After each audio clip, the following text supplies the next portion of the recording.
Decision trees model complex logic.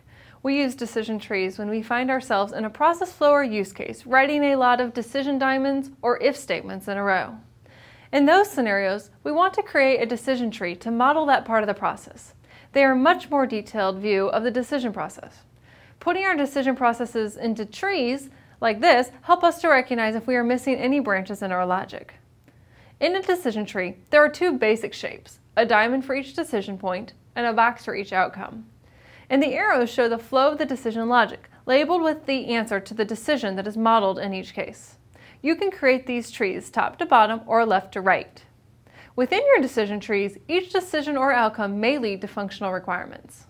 In this example of a decision tree, we are showing a vehicle configuration logic process. So for example, this rules engine should check that if the color selection for the vehicle is valid, then that's great, we can go on to the next decision point. But if not, then it's an invalid configuration. So if the color is a valid choice, then the rules engine checks the next thing, which is the valid body style, and so on. This example shows us that we need to analyze each of the decision points for detailed business rules. For example, what are all the valid colors for each configuration of the vehicle? Those have to be written in the detailed requirements still, but the decision tree helped us figure out that we needed to get to that level of detail. Sometimes you're able to discover that something which looks very complex is actually very straightforward. For example, in one system we worked on, the client was able to reduce the number of levels in their call center tree from 10 to 3 simply by putting this all in a decision tree. Decision trees should be used when you have layered if statements so that you can find any missing branches in your logic.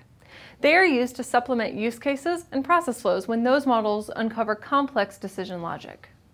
For example, you would create decision trees in systems that had routing paths or workflows, or a lot of interrelated process rules like a call phone tree. Decision trees can become very complex very quickly, so it may be valuable to only model parts of the tree or to break the decision tree up into multiple trees.